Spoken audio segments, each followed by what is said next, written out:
Alright everyone, it's Mr. John from AK Warfish 3D. Let's talk 40k. This time we're going to talk about the Inquisition Codex that just dropped. I love the Inquisition. This is one of my favorite armies of the game. Might not be the greatest competitively, but it is one of my favorite armies of the game. Slammed about 5 games so far using this new codex since it drops last Saturday. And here's my initial impressions. I'll try to throw up some screenshots, but not along the way as we talk. Detachment is called the Imperialis Fleet Detachment. So, as we know, the Codex has 4 detachments, right? One is very Deathwatch heavy, one is Grey Knights heavy, one is Sisters heavy, and then Imperialis one, the 4th one, that is your, essentially, Space Guardsman. Thus the title of the video, 40k meets Star Trek, because that's pretty much what it is. That's exactly how it feels. So you've got your Space Captain, think Space Pirate Harlock, and then the Inquisitor comes along and says, hey, need you to make a landing party and go check stuff out. Attachment rule is what's called at all costs. So you pick one or 2 options, and in my opinion this is the best one because it's not locking you into a specific Deathwatch only, Sisters only, Grey Knights only kind of thing. It's kind of just all encompassing. And you pick 2 things at the start of the command phase. You can pick Eliminate or you can pick Acquire. Eliminate, your whole army gets +1 to hit a chosen target. I pick that dude over there. My whole army, minus free blades, gets +1 to hit that guy. Alternatively, you pick an objective. Any of your units on that objective, in range of the objective marker. Now, there's a lot of things. It's in range of the objective marker, not controlling. You get +1 OC, +1 leadership, and a 5 up invul. That's pretty dope, since very few units, especially the Imperialis units, don't have an invul. So let's talk about the Imperialis units real quick. There are 4 beautiful Imperialis units. First, you have the Rogue Trader Entourage. In other terms, that is the Ecclusian Star Strider kill team box. So that's your Space Captain. That's Captain Kirk. It's a 4-man unit. It's the only non-Space Marine unit in the Codex that has 2 wounds and a 4 invul. So all the other units that are not Space Marine, so not Deathwatch, not Grey Knight, have essentially their guardman stat, E3, 1. So Rogue Trader Entourage functions like a guard command squad. It attaches to either the Breachers or the Voidsmen. Voidsmen are a 5-man team, Breachers are a 10-man team. Breachers are just that. They got shotguns, the grenades, axes, they're breaching ships. Whereas the Voidsmen, they're the captain's yes man, or as I call them on the table, the red shirts. When I get a set of Voidsmen, I'm probably going to paint them with red shirts. So there's those 3 units, and then the final unit is called the Navigator. The Navigator looks like the Navigator alien from Farscape. Big thin head and whatnot. You don't bring him for his power or his weapon or whatnot. You bring him for his 2 abilities. First ability is 12-inch no deep strike bubble. The second ability, he has it's called the Third Eye. Force your enemy to take a battle shock check, and they have a -2 to their infantry. And if they fail that battle shock check, the unit takes 3 mortals. So those are the 4 Imperialis fleet units. Not saying you can't take other units with the Imperialis fleet. That's why I take Imperialis fleet. So skip ahead in my notes here to the stratagems portion. In each and every other detachment, the stratagems are lockstepped with the units. So in the Xenos Hunters, 5 of 6 stratagems affect just Deathwatch. Definitely in the Demon Hunter, all the stratagems affects the Grey Knights, the Purgation Squad, the Witch Hunters, I think 4 of 6 affect Witch Hunters and Police. Really cool stratagems. I'll do a video on that one later as I build a Purgation Force. But the Imperialis fleet only has 2 strats that are void locked. So what can the Imperialis fleet do? Well, there's this beautiful thing called the Declare Battle Formation step. That's where we determine who goes in what transport, who goes in what characters attached to where, etc. There's an order to the operation.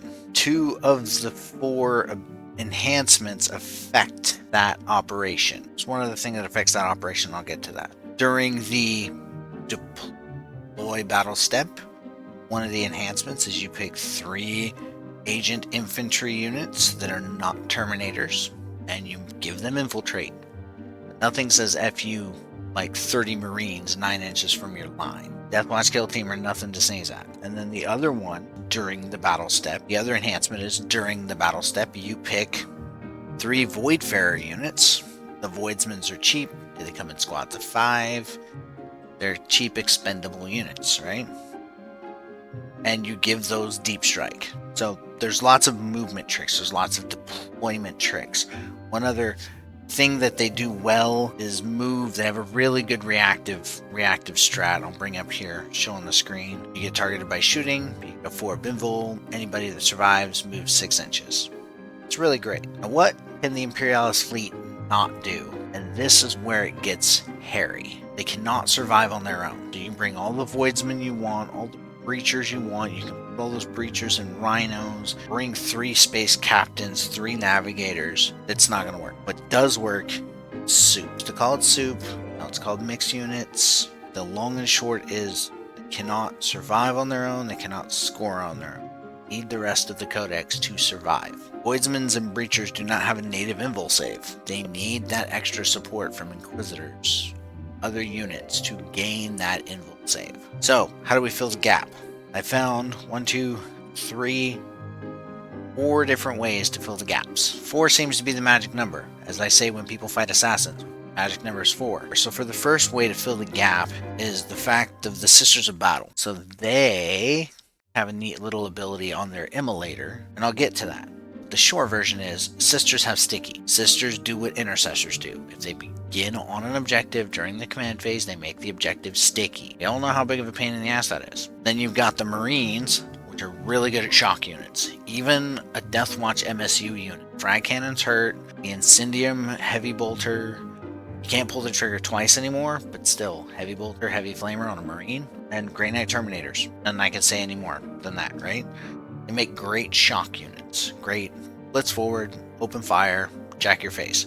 Even if they're not in their design detachment, they still give good fire support to let the Imperialis fleet go grab objectives, to let those breachers go grab objectives, to let those Voidsmen do their thing. Third point here on how to fill the gap is a Imperial Rhino holds 12. Has self-repair, Stormbolter, HK missile. It holds 12. Breachers come in squads of 10. Patch an Inquisitor, now it's 11. Perfect, fits in a Rhino. Voidsmen come in 5, and the captain and his team are 4, that's 9. Perfect. Finally, free blades. I've bounced around different myriads of this army with allies or run the Imperialis fleet with a free blade. I found running free blades gives the Imperialis fleet that anti-tank that they're missing. So with that said, while running Imperialis fleet, here's some experience that I've figured out. Once again, all 4 detachments. The Imperialis fleet has 4 of the 6 strats that target non-void units. One of them being fallback shoot, reactive, so on and so forth. There are restrictions, mind you. One of the stratagems says not Terminators. The 4++ and fallback when you're targeted from shooting says not Assassins. I guess because Assassins already have 4 up invul. Use of stratagems is what's going to make or break an Imperialis fleet army. Okay, second thing is the Sisters of Battle Combat Squad trick. That's what I call it. Now, I have a question on Cherubs, but I'll get to that.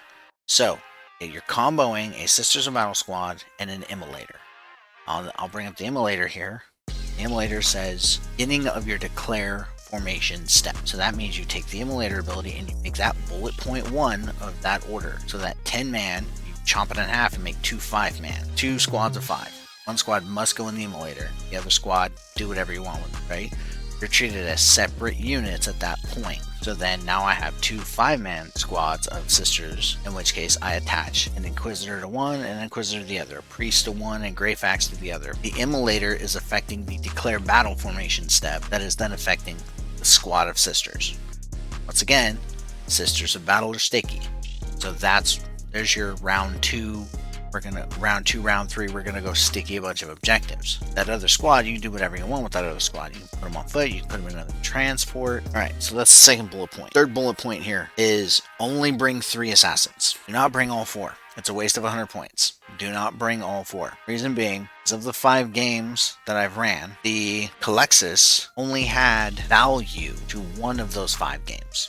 1. All other times it was he shows up and he dies. I say only bring 3 because you don't know what situation you're going to play in, especially in a competitive environment. You don't know who your next opponent is going to be until pairings are up. So having 3 with the Calexis in the back, so you bring the Calidus, you bring the Eversor, bring the Vindicator, and then you can Pokeball out one of them. Pokeball. Sorry, I'm stealing a term. Call back one of the assassins to replace it. That's the shadow agent ability that's tacked to all the assassins. You can only do shadow agents inside Agents of the Imperium Codex. You cannot do that if they're allies. Final point I have on this is Inquisition.